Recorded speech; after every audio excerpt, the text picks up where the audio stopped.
Paint? That is fucking... Who put paint on my book? Probably me.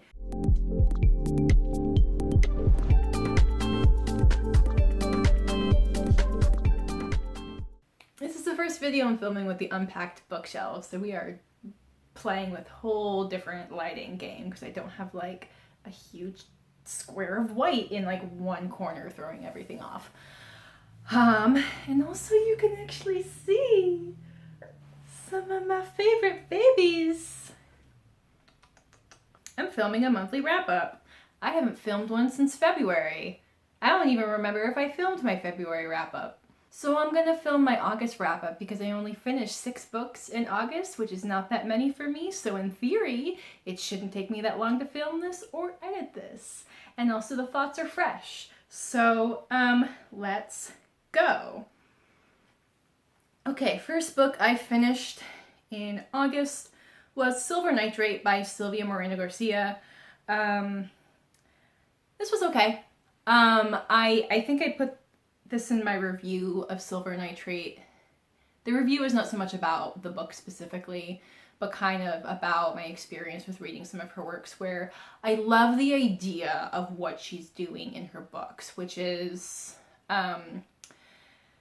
historical speculative fiction in Mexico in different time periods, and putting those things in context with other things going on in the world. I love that. I love, speculative science fiction that is, drawn from other cultures and actually takes place in those other cultures, but it's also, there's like a huge historical element to it. I love the project of what she's doing. But overall, so far, of the books of hers I've read, the overall experience is fine. I really enjoyed Gods of Jade and Shadow. I really enjoyed, where are you, baby? Certain Dark Things, because I love vampires and I love noir. Like, the formula just worked for me for that. But what else did I read? I read, where is it? Velvet Was the Night. It was okay. And Silver Nitrate was okay, for me.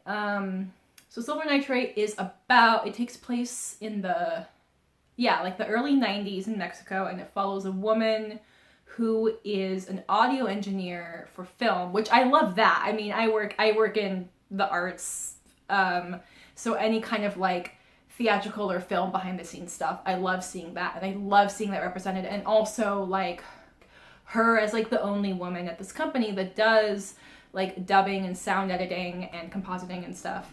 Like her particular struggles at that time, also in Mexico, and like how that dynamic was a little different. Also loved seeing the history of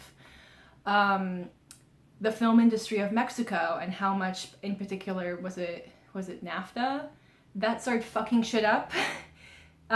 Where suddenly they were getting an influx of American movies, and how much American media was kind of taking over everything. So, purely Mexican movies were just, they were still there, but it was hard to compete with the influx of Hollywood budget stuff.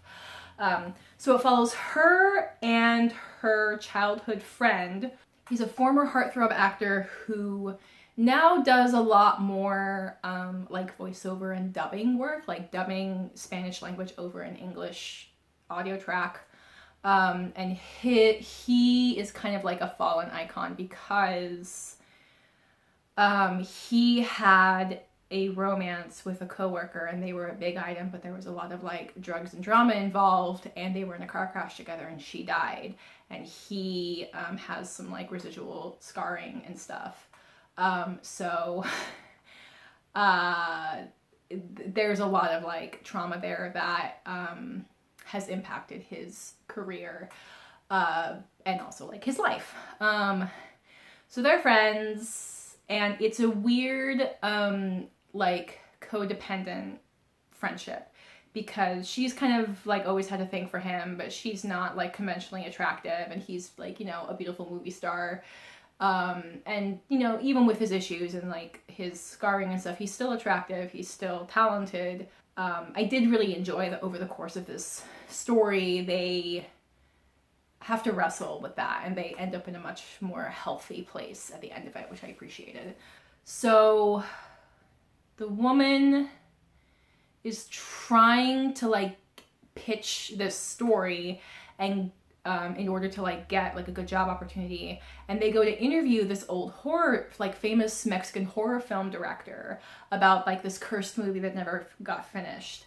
And in interviewing him, and like some weird stuff starts happening. I think part of my issue with this book is I struggle with books that are genre bending. Like I appreciate things that it's like, this is like mostly historical fiction with some supernatural elements, but I'm like, I want the supernatural. And it took a long time for our story to bring in the supernatural elements. So like the last half of the book feels tonally like very different from the first half of the book. And I'm always someone where I'm like, okay, either just give me the fucking history or give me the you know, the magic and the world building. Like I usually just end up feeling unsatisfied with them. Like that is not a Sylvia Moreno-Garcia thing. That is a thing I find like across many genres and authors. Director guy. How do I talk about this without being too spoilery? He kind of convinces them to be involved in like creating like a finished product of the film. The film was the manifestation of an occult ritual. And I do love, I guess that's the thing. There's so many elements in here that I like. It's just like kind of the overall tone and pacing and everything that is just kind of like, meh. But I did love the way, the paranormal choice of the film being an interesting medium of communicating an occult ritual. I mean, the title comes from silver nitrate as one of the chemicals used in processing film, silver being an ingredient of much mythology and magical speculation, of course. It's great. So he kind of ropes them into trying to like finish this ritual, and then weird shit starts happening. We learn about like occultism, like Nazi occultism remnants making their way to Mexico post World War II, and like this major like German occultist who was among the like Mexican media elite at the time that the original cursed film was being worked on. It's interesting. I would just say, if you're a big fantasy person, there's a lot of history and a lot of character dynamic in the formula of this book. If you're a big history person, the paranormal stuff is slowly introduced, but it does really fucking ramp up. So I think it's gonna have people who love it, and I think it's gonna have a lot of people who are like, the formula just wasn't quite hitting for me. I mostly listen to the audiobook, but I do have a physical copy of Year of the Tiger, An Activist Life by Alice Wong. Alice Wong was the creator and editor of Disability Visibility. She is a Chinese-American disability activist who has, what does she have? Is it muscular dystrophy? Yeah, so she has muscular dystrophy, which in summary means that like gradually her muscles get weaker and weaker and weaker. And like as a young person, you know, as a baby, she really struggled to like hold her head up. There was a time where she was able to walk, but by the time she was like a teenager, she was in a wheelchair. And now, you know, she's like in her 40s now. She has a ventilator and a feeding tube because, like, you know, literally the muscles that move her lungs and her trachea not working the way they used to. So this is part of the, it's a collection of essays, and it's like part memoir, part like interviews with other people, childhood friends, iconic people in her life. It talks a lot about like being disabled during the pandemic, especially as somebody who relies on a ventilator, and also like talking about like disability justice work with other people who have made a life work of of like making like disability justice, and just like talking about disability and being, you know, disability visibility, being out in the world with their disability, and like making the rest of the world engage with them on their terms. So it also talks about like her heritage. There's a nice really long essay talking about things with her mother. I thought it was really cool. Just one thing that stuck with me was she talks about like when her parents learned about her diagnosis. Of course, they had like a lot of struggles and concerns because they were like immigrants in this country. So now they're, you know, they're not native English speakers. They're new to the country. So now they're going to have to navigate this very complex thing. But it also meant that they didn't have a lot of preconceived biases about her disability. So she was still expected to be like, you know, a good example for her younger siblings. And, you know, they kind of, you know, I think compared to a lot of other people's experiences, her parents were able to just really be like, you tell us what you can't do. We're not gonna make assumptions about what you can or can't do. We'll figure that shit out together. And that, you know, for all the other like challenges that she had in her life, like that was a very good stepping stone. Which is not to say that like there is a lot of frank discussions about like medical trauma and challenges and ableism and stuff, but there's also a lot of looking at like finding joy and finding power and finding activism. I feel like this would pair really well with Bitter by Akwaeke Emezi, because they both explore how to be an activist. You know, what does that, you know, activism is not just on the front lines physically protesting or physically going to things. Like activism exists in so many forms. So I love that, you know, she has left this record of all of the ways that just her existence to this age, her being able to make a living with her writing and being able to like be an artist in her own right and uplift the art of other disabled people. She's quite funny. She's very sarcastic. She's honest.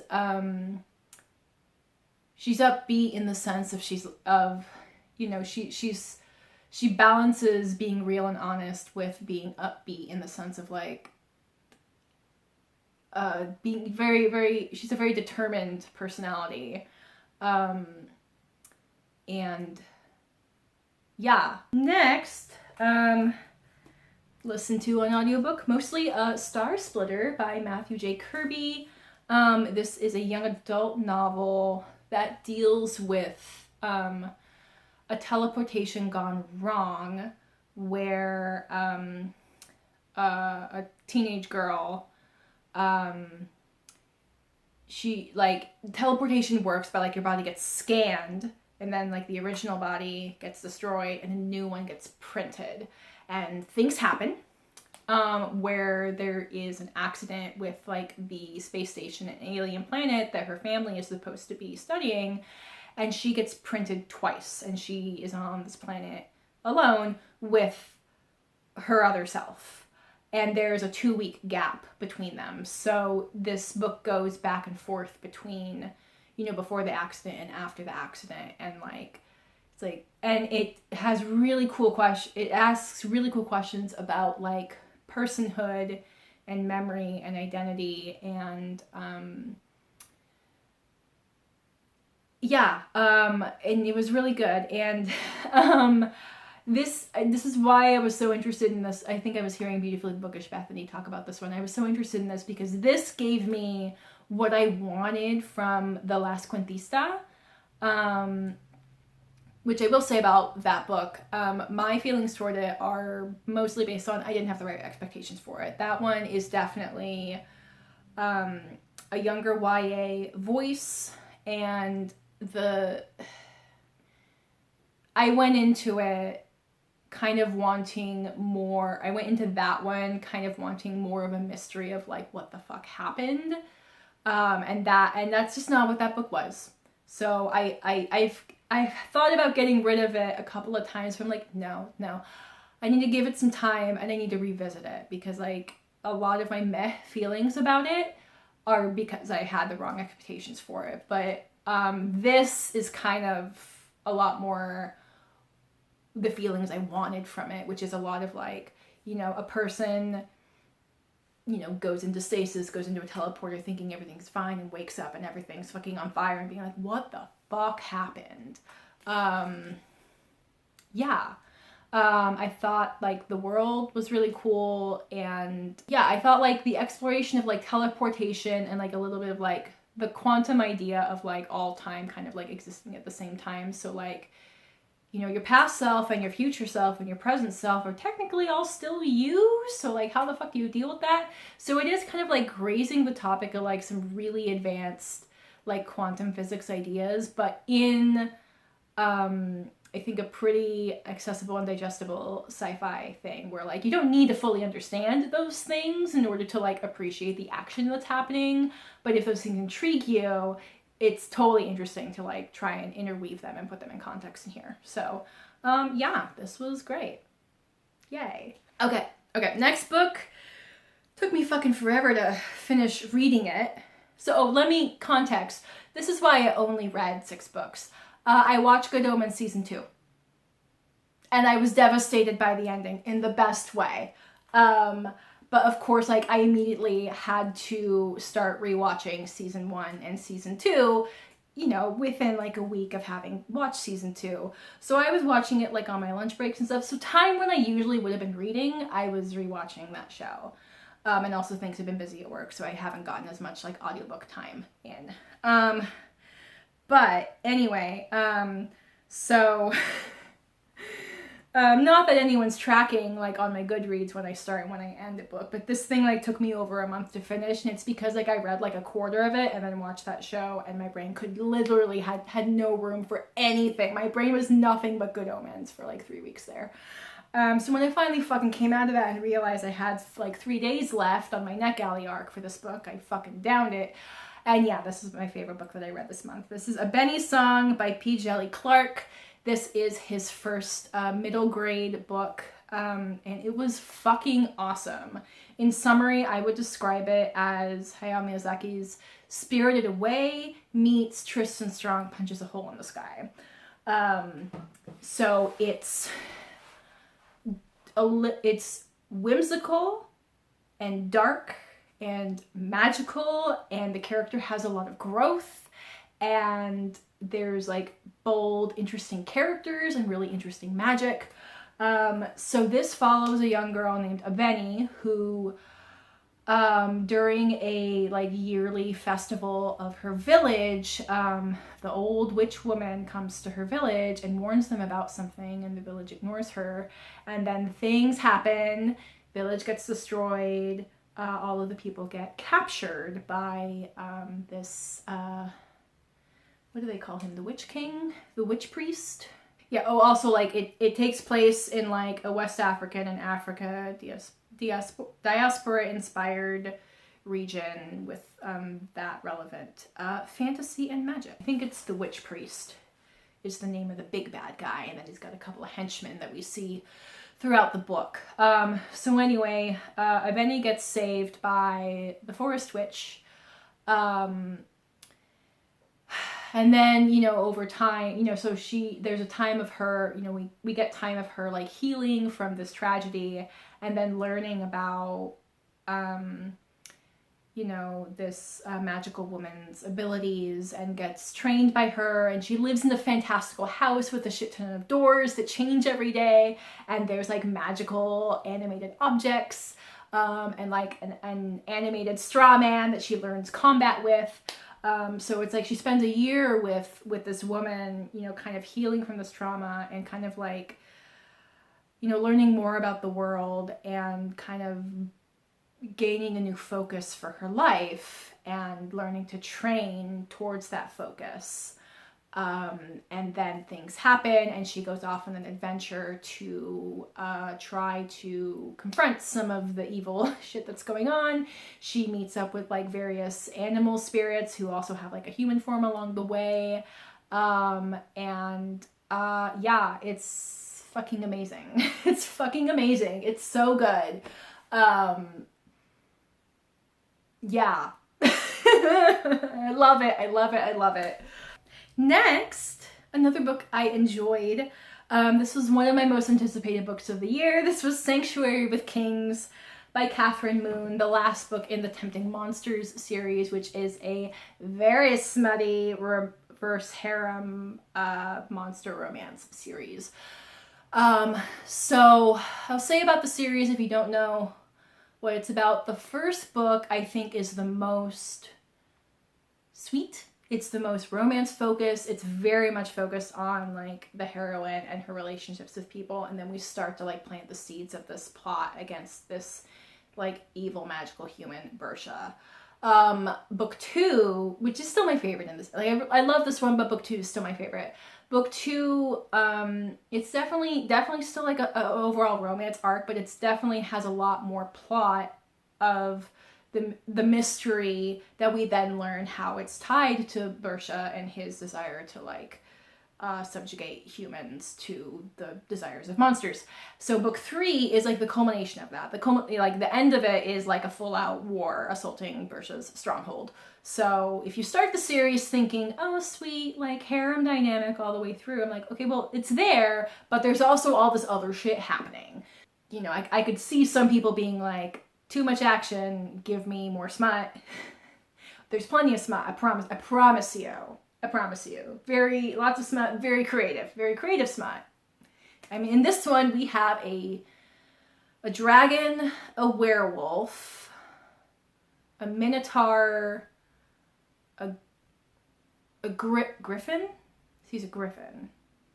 Okay, yeah, because the Sphinx was in the first one. And then our heroine is a half-human woman whose mother was a goddess of pleasure. She is a daughter of Hedonia, so she literally needs pleasure to survive. And trigger warning for I guess broad strokes would be like sex trafficking and rape and enslavement, because her like start story is Bersha captured her and kept her in one of his houses, but because of the circumstances, like the way she was used, like it basically starved her. Like her body's need for pleasure was twisted in a way where it became abusive and like starvation for her. So part of this journey is her healing from that and learning to have a healthy relationship with that again. Also, we get reunited with the women and all of their groups from all the other books, including our duo from Basilisk of Star Manor. So it's great to see. It's like one human woman and then two half-human women as the center of like this army of very sweet and loving, powerful monster dudes, who also like have, oh wait, did I forget? No. As much as like they all come to their women, some of them also have like interactions with each other. So there's a dynamic for everybody in there. It's great. But yeah, just seeing them come together and find joy and overthrow the bad guy, and things are great. Now I gotta go read all of Kathryn Moon's other shit because she's always a good time. Alright, last book I finished was a reread from my Amnesia Reads project. This is Shade's Children by Garth Nix. This is a standalone sci-fi dystopian, not dystopian, like post-apocalyptic novel. yeah, this was great. This is definitely like a reminder of like, yeah, no wonder he was one of my favorite authors for a long time, because like he used to write fucking good complex shit. I haven't read too much of his new releases except the last 2 books in, where are you? The SAG-AFTRA series. Yeah, the last 2 books, not good. Golden Hand, fucking awful. I did not like it. Terciel and Eleanor was fine. My only goal for it was to not be as bad as Golden Hand. It met that criteria. We can leave that there. Anyway, but yeah, so this was like a good reminder to be like, oh yeah, like this, when he is not just like putting out fan service things that he knows are gonna sell because there's an established fandom, when he has an idea and he sinks his teeth into it and fucking goes for it, there's good shit. So this book is a magical thing a magical techno something thing happens. All the adults disappear. Anyone over the age of 15. So the children are left alone for a couple days, and then these like weird humanoid overlords come, and what they do is they raise the children into like early teenage years, and then they harvest their bodies and their organs and their brains to build these war monsters. And then each of the overlords basically are building these human monster armies to battle against each other. And the children are raised in these factories or whatever. So this follows a group of children who have escaped from the factories. So also like this event, the change, it sometimes causes people to have various abilities. So our first, one of our main perspectives is from a boy who he has the soon to be now. He has visions of something happening just like a few seconds in the future, but it's just enough for him to be able to escape danger and escape the factories. There's, somebody who has like a telekinesis power, somebody who can, like, if they know what an object looks like, they can manifest it. So like she was able to manifest a razor blade to like cut out her tracker so she could escape, etc. So they all band together, and they're under the care of Shade, who is a like computer AI who is somehow a remnant of the before times, and he is trying to figure out how to like overthrow the overlords. But as the book goes on, we kind of learn that like he has some of his like own motivations. So it's like, yes, he's technically against the overlords, but like the way he uses his children, the way he like treats the children as expendable, we start to like see that and really question like, what the fuck are you doing, dude? Like, are you really on their side, or are you just on your side?